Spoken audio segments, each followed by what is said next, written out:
Hallo miteinander, I'm Gish86 and this is Touhou Koukishin. Last time we were assaulted by an aggressive and overpowered drunkard, but we still got away in one piece. Our adventure now leads us to the Forest of Magic, where a lot of weird stuff has been happening lately. For once, the red mist that has been such a thorn in our side has been forming from here. Furthermore, there were sightings of a large human-shaped creature here. Could it be that we are finally on to something? Let us not jump too far into the future though. What we have on our hands here is another forest stage. Not an exotic one like the bamboo forest from before, but rather a foresty kind of forest. The one any average Joe would describe to you if you asked him what a forest looked like. These levels tend to be pretty unremarkable in video games. This one though? Nope. It is by all means another really cool and memorable stage. One of the best in all of Touhou Koukishin if you ask me. For once, we've got these teleporting warp gates. Those are already something out of the ordinary, right? In the first part of the stage, they tend to lead us to optional bonus rooms. That's just some bit of information I wanted to get out of the way. For now, I actually want to go back to what we were talking about before. Forest levels in video games. They usually appear rather earlier than later, and often have a very neutral flavor to them. Unlike, for example, the obligatory ice and volcano stages, they tend to be very light on gimmicks. Even in Touhou fandom, the Forest of Magic often gets reduced to being a rather plain environment. It really doesn't have to be like that if you think about it. The Forest of Magic is described as a very strange and even somewhat sinister place. I mean, just take a look at the background and its many colors.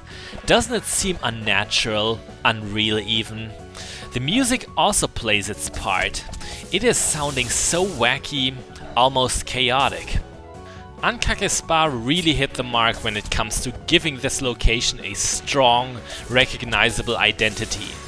Here you don't have to wonder for even a second what makes the Forest of Magic so magical. The better question is, what isn't magical about it? So what do we have over here? A white ribbon, nothing too great actually. It is an armor with a lot of hit points on it, but nothing really besides that. Anyway, the best thing about the Forest of Magic is that it has a lot of variety. It consists of 3 sections in total, all of which are very distinguishable. Granted, both the first and the third section have a 2-dimensional view, so maybe they're not super different, but different enough in a way. Besides, I will always take more 2D sections, if I may. We're already done with the first, and the difference here should be obvious. Like most of the game, we have a slightly tilted bird's eye view again. This section is also a teleporter maze, and oh, I can already hear those alarm bells in your head ringing. Do not worry, it is incredibly tame. You couldn't get lost even if you tried. I can sum up the whole idea of it in just a few words. Left gets you progress and right leads to treasure. Always. And with always, I mean like the 2 choices or so that you have to make. I remember the first time I played through this stage, I always picked left and got none of the goodies. Too bad. Maybe that's because I'm right-handed. I once heard a science fact that right-handed folk are more likely to pick left over right on a choice where they can't know any better. Or maybe that is just utter nonsense and it was simply a bad pick on my part. Could be. I really wouldn't bet anything on that dubious kind of trivia being true. So the forest maze is pretty easy to navigate, but it's still swarming with enemies. We will meet fairly large groups around here, and especially common I've noticed are the broadsword and lancer dolls. And yes, I have been wrong in the past. Those broadsword wielders are in fact dolls, not fairies. Sometimes we will meet 6 or so of these 2 types in a cluster, which can turn pretty ugly pretty quickly. It's good to have Killing Doll available for just such occasions. It really is. Now here's our next warp gate. You know, there's one very strange thing about those that I've noticed, because I was playing this game even when it was very new. The sound they make on contact has been changed with patch 1.30. That is a very eccentric change to make, in my opinion. I wonder how that decision played out.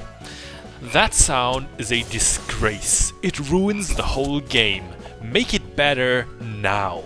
Also, you're fired starting tomorrow. Maybe that was how it came to be. Oh, this was a very delicious moment. With how durable those caterpillars are, a Killing Doll against 3 of them at once saves us a lot of time. And oh boy, a big ribbon. Those can be really good. It is an armor that Renosuke will not even sell to us at this point of the game yet. It's as good or better in most categories than a headdress, not necessarily item drop rate though, which is why we are not comparing it to what we have just at this moment. Still, it is a find to get excited about. To quickly wrap up about the sound effect the warp gates make, it's hard to imagine why such a change was made in earnest. The old sound effect was a lot deeper and duller, but it didn't seem inappropriate at all. Maybe it was a stock sound effect, and Ankake Spa wanted to stick with a self-made one in the end instead. That could be. Stock sound effects are not an uncommon thing in the doujin scene. I even believe there are dedicated databases for them.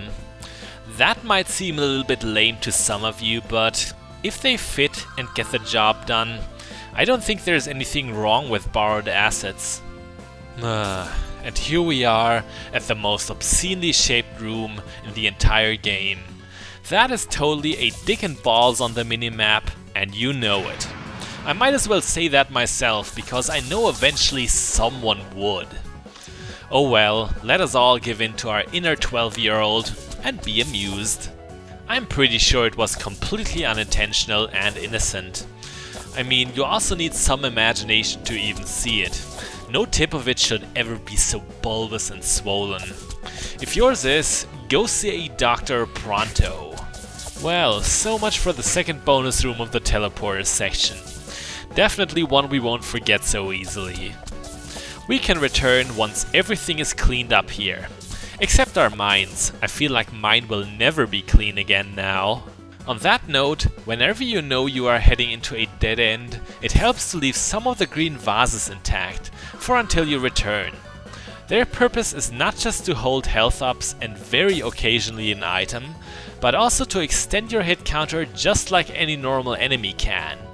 Knowing that can be very helpful for keeping your combo, even if you're passing through an area where you've killed all the enemies already. Despite that, we've lost the one we just had anyway. I guess it couldn't be helped. But yeah, if you see me ignoring a green vase from time to time that was plainly inside, that is the reason.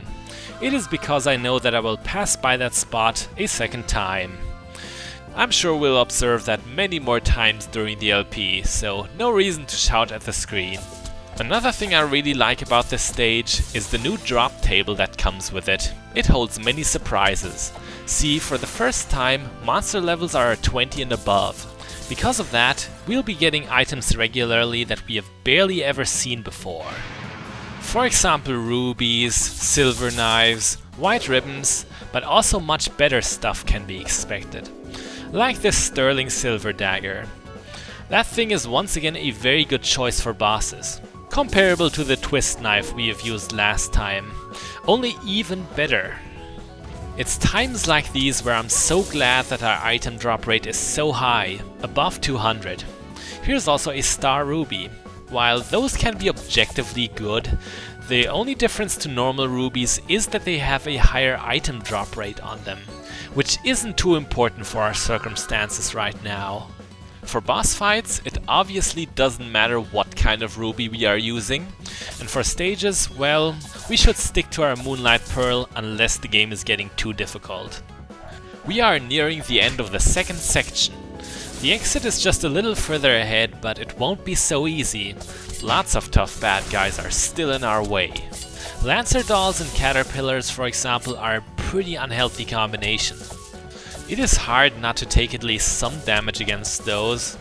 Luckily, chances to heal are still plentiful, like right here, and we are back to full health once again. Well, it's not like it was really getting dangerous. Let's not be ungrateful though. And that was once again a very good spot to use a spell card on, wouldn't you say? We will gladly take another level up and a second big ribbon. The more the merrier. Who knows, if the first one isn't so great, maybe this one will be better. We will see. And okay, here we are. The third section is a lot like the first one, as I hinted at before, except with an even higher focus on platforming. I've got to say, I really appreciate how the camera automatically pans backwards here, giving us a much larger view of what's to come.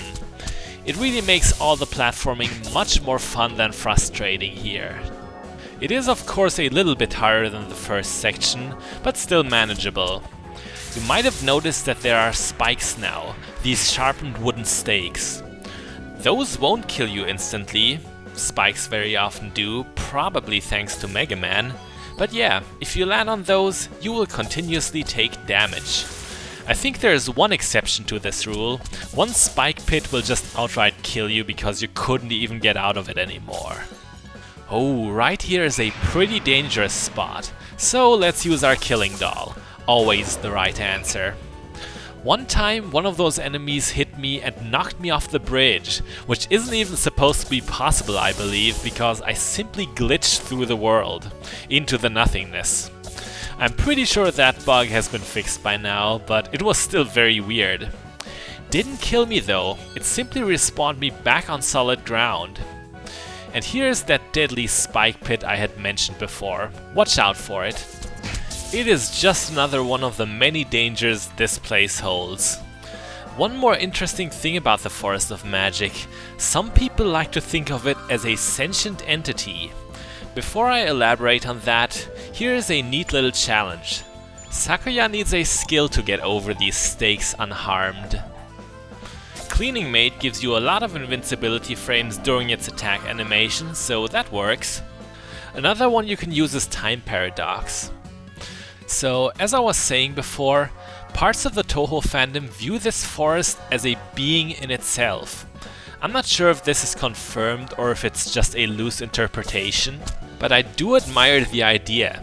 It kind of reminds me of the Dragonlance novels. The fantasy realm there also had forests that were like this. Two, I believe, if not more. One of them was very evil and would just kill trespassers.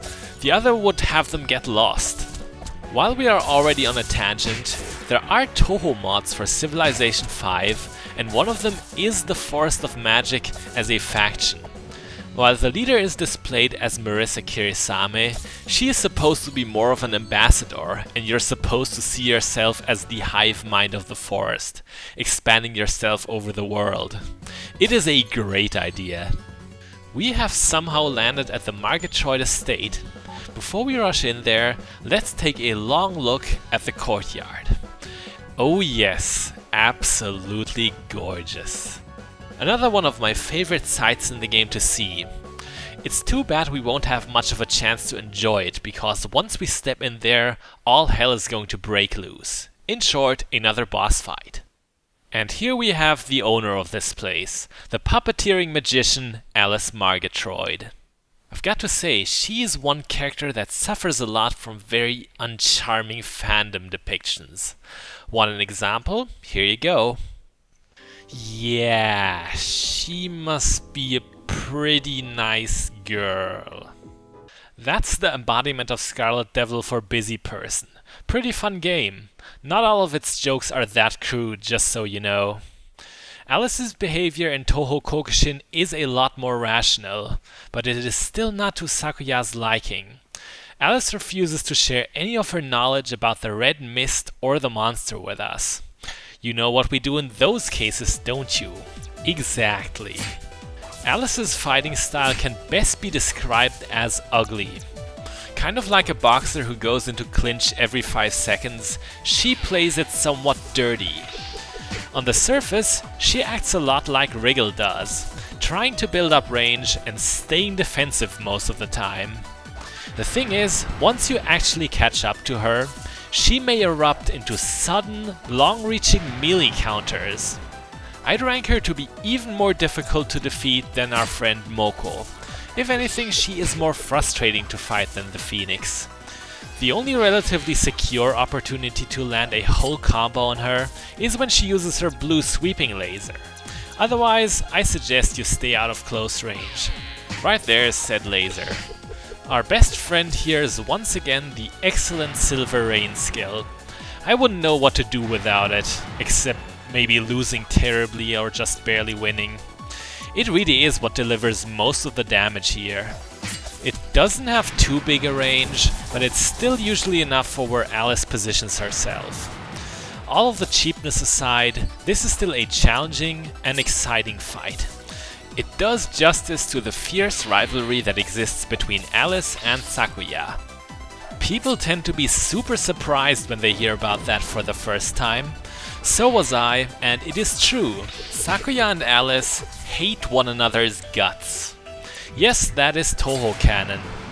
This time, I guess Sakuya was able to draw more power out of that hate, and won.